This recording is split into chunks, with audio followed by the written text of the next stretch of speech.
Hello guys, nguhaye ikaze kuri YouTube channel How to Get Paid. Nk'ibisanzwe njyewe nitwa Dezo, nkaba nkora video zikwereka uko wakorera amafaranga kuri internet ukoresheje telefone yawe na connection ya internet. Hanyuma uyu munsi hari amakuru y'ingenzi ukwiye kumenya kuri Pixel.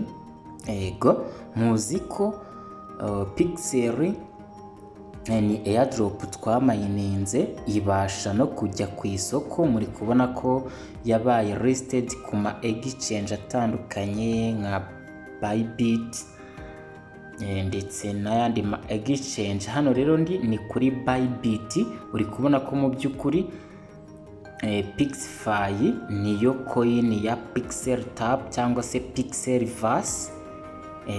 Uri kubona ko mu by'ukuri yabashije kumanuka, ubu ngubu iri kuri 0 n'ibice 0.40 USDT kuri Pixfy imwe. Muzi ko ahantu kure yabashije kugera cyangwa se all time high mu minsi mike imaze yabashije kugera kuri 0.09. uri kubona ko mu by'ukuri yabashije kuba yakomeza kumanuka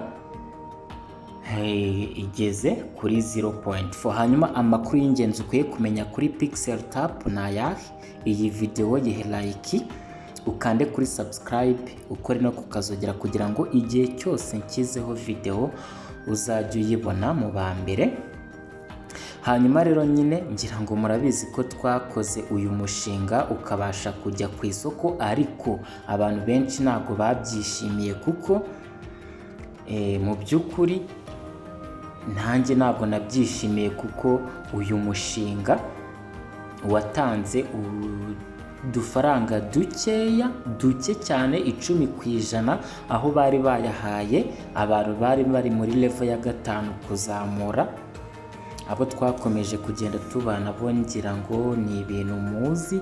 Hanyuma rero abantu benshi ntabwo babyishimiye, utagira ngo ni wowe wenyine utarabyishimiye. Niyo mpamvu bahise baripotinga iyi Pixelverse, baripotinze kuri Twitter.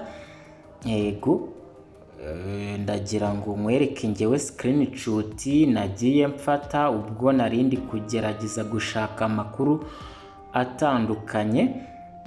Iyo ugerageje gushakisha Pixelverse nk'uko twari dusanzwe tuyishakisha kuri X, bakubwira ko yabaye suspended. Ngira ngo uri kubona ko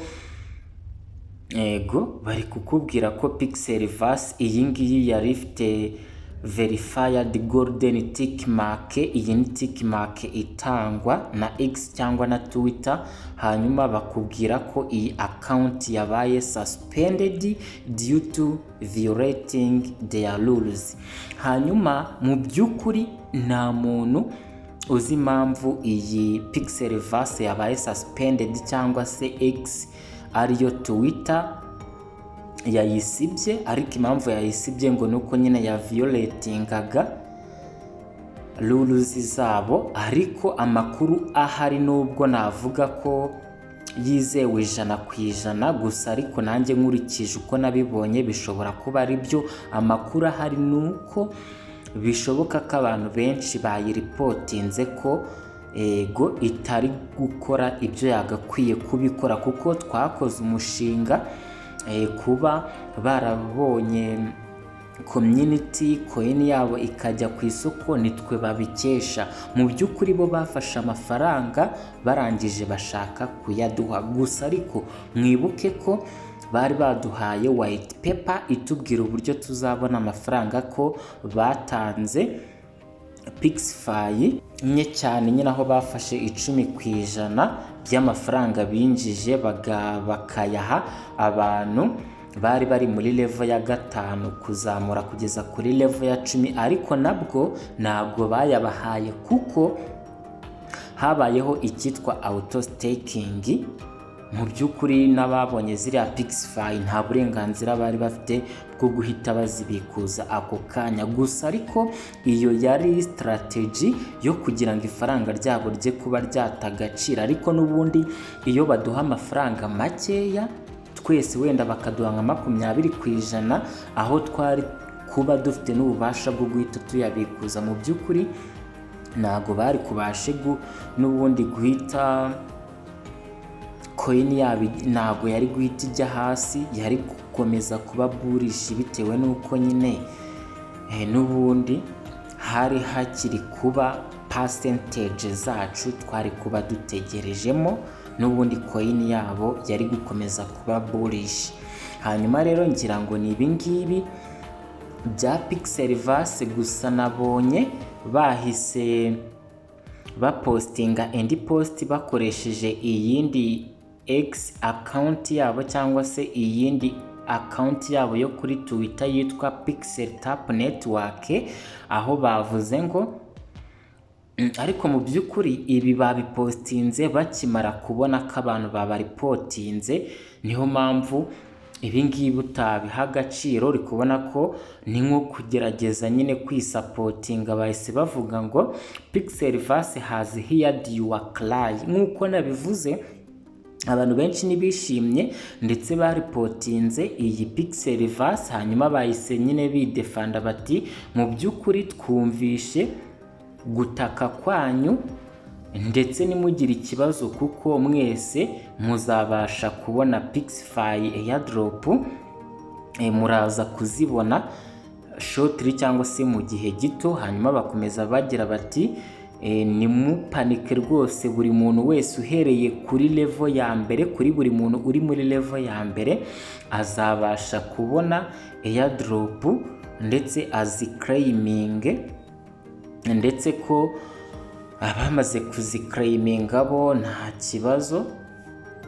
Gusa ariko nabonye hari n'indi post bamaze gushyiraho, reka nza hano kuri X, aho n'ubundi iyi account yabo ya Pixelverse Network aribo bapostinze bagira bati iyo post imenya yamaze kugira kure, sinzi niba ndi bubashe kuyibona. Gusa nyine bari kuvuga ko n'ubundi mu gihe gito turakira Pixify zacu. Gusa ariko mwibuke ko bari baduhaye NFTs zacu tuzaclaiminga ku itariki 25 cyangwa se 25, ni ukuvuga ngo ni kuwa kabiri ku munsi w'ejo, ni ku munsi w'ejo twari kuzaclaiminga ziriya NFTs zacu.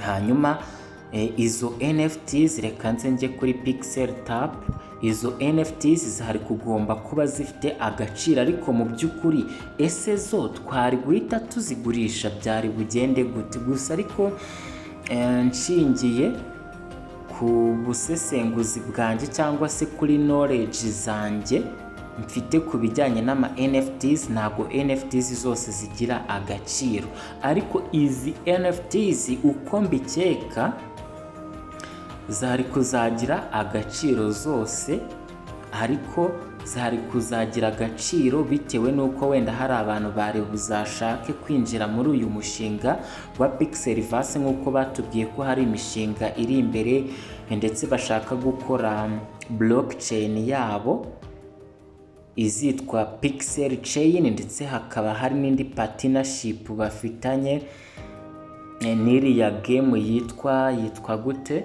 Penguin. Okay, bayita Penguin, aho ndetse iyi coin ya Pixify ari gaming, ngira ngo mwabashije kuba mwabibona, twarayimayininze ndetse hari n'abantu bakoreye amafaranga muri iyi Pixify, aho ikimara kuba listed bahise bayigura. Ngenzi umuntu rwose wakoreyemo amadolari 450, abandi bagiye bakoreramo 100. Ego mu by'ukuri nibyo nanjye nagiye mbabwira, kuba waramayininze coin ikajya ku isoko niyo mu by'ukuri wowe utaguha amafaranga, ariko kuko uba warayimayininze uyizi wagakwiye kuyigura, dore ko hari abirirwa bakora za analyse bari gushaka coin bagura. Mu gihe rero wowe uba waramayininze coin ikajya ku isoko, ntabwo yagakwiye kugucika gutyo. Hanyuma ikintu nje kukubwira ni ikihe? Ikintu nje kukubwira nuko mu by'ukuri Yego, nubwo iyi Pixify yagiye ku isoko, muri kubona ko hano ibikorwa bigikomeje. Uri gukora task, uri kuza ugaklayiminga, uri gukina game. Ngewe ngira ngo muzi ko nari ndi muri level ya mbere cyo kimwe n'abandi benshi, ariko muri kubona ko nakinnye game uyu munsi n'uwejo. Ngira ngo mwabonaga ko naherukaga kubaha video.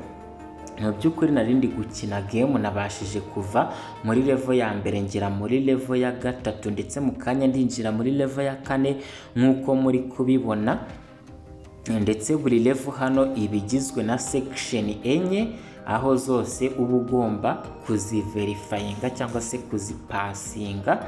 Hanyuma wenda reka nze hano kuri claim. Muri kubona ko wenda nubwo bitari kuloadinga hano, ntago nyifite ya NFT yitwa common, kuko ndi muri level 3 ndi kubona NFT yitwa uncommon.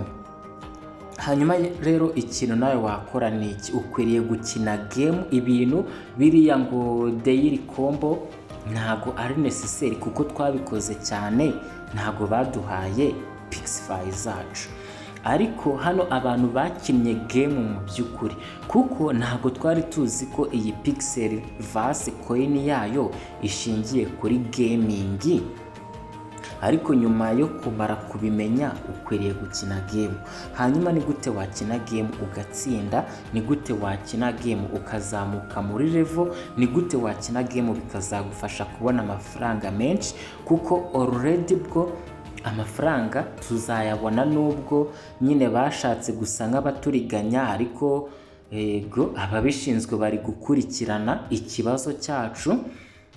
Muri kubona ko nabo bari kugerageza kuvuga ngo reka wenda bagerageze baduhe Pixify, wenda no biriya bavuge ngo baraziha ku bantu bari muri level ya 5 kuzamura, ababireke twese baduhe Pixify. Ariko nawe hari ikintu wagakwiye gukora mu by'ukuri.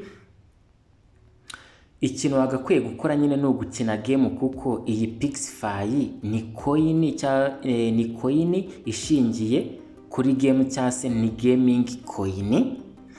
Hanyuma rero nje kukwereka uburyo wakina game ugatsinda, nk'uko nkubwiye ko nari mbimazemo iminsi. Hanyuma tugiye kuza hano kuri fight, hanyuma uza hano kuri choose randomly. Hanyuma nkubwira ko iyo uje gukina game,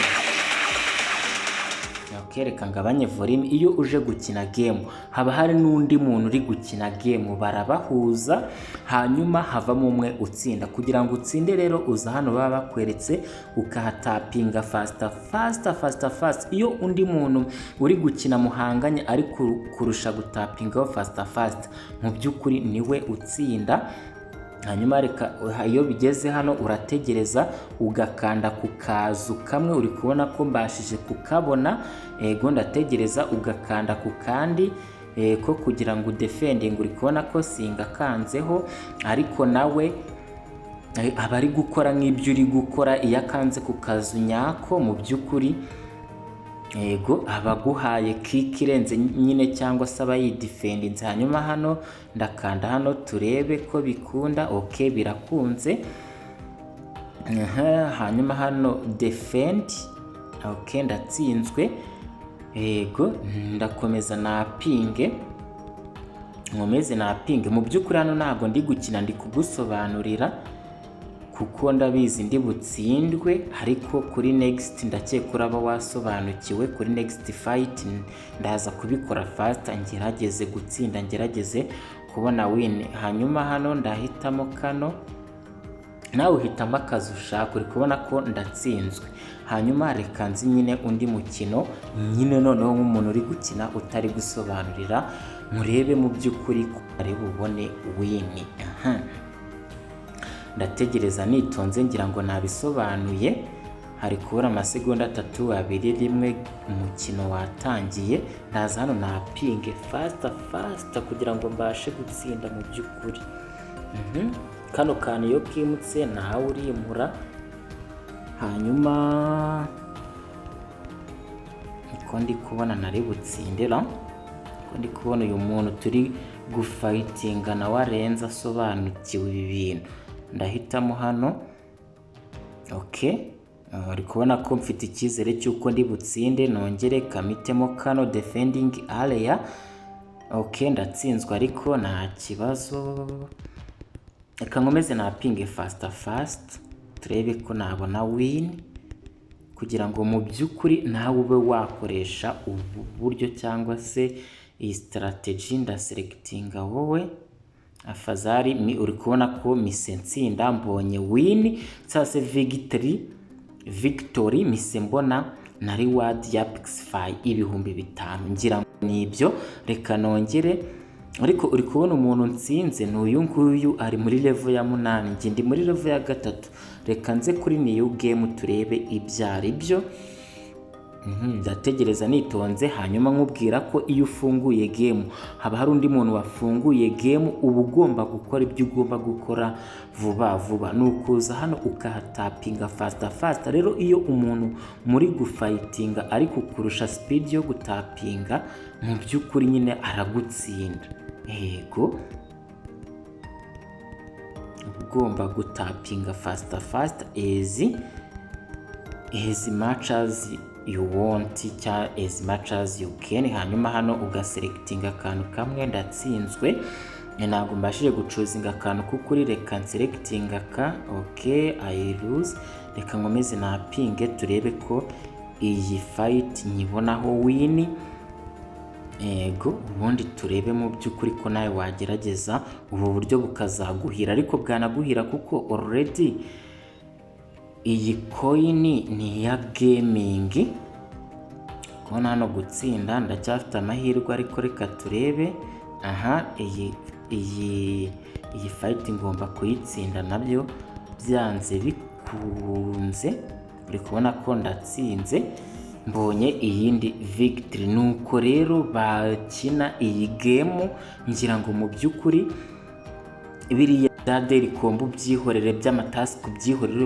Wowe niba ushaka amafaranga, niba wizera ko iyi Pixelverse yego yazaduha amafaranga, nubwo nyine yabashije kudukora amacenga, ariko mwabonye ko ababishinzwe bari kubikurikirana. Mubwira ko kuba yaragiye ku isoko niyo ntsinzi ya mbere, kuba coin yabo yarageze ku isoko niyo ntsinzi ya mbere. Ibindi haba hari n'abantu rega nabo bakina iyi, bakoze iyi mining cyangwa se bakoze iyi airdrop cyangwa se bakoze iyi Pixelverse, baturenze rwose bo hejuru, aho badashobora kuturiganya ngo babyemere. Wenda twebwe twakituriza, ariko hari abandi baba barenze, baba bazi amategeko n'amabwiriza ku buryo batapfa kutugendana gutyo. Rero niba hari abari kubidukurikiranira, wagakwiye gushyiramo intege ugakina game kugira ngo mu by'ukuri uzabashe kubona amafaranga menshi. Hanyuma mwifurije ibihe byiza. Mufite update nyinshi, nari maze iminsi nari gukora video. Mufite update kuri Hamster Combat. Yego, listing iri hafi. Mwabonye ko bazanyemo uduchallenge.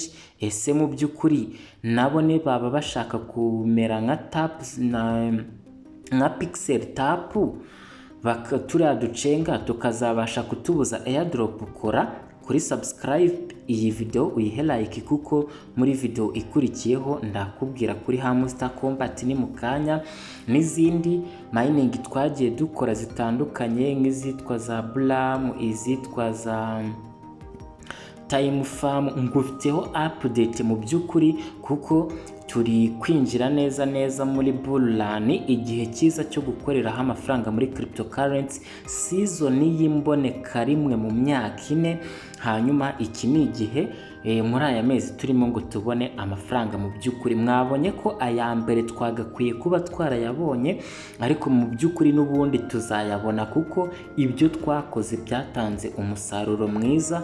Coin twashyigikiye cyangwa se twubatse, kuba iriya Pixify iri ku isoko ifite kari agaciro, nuko twahabaye.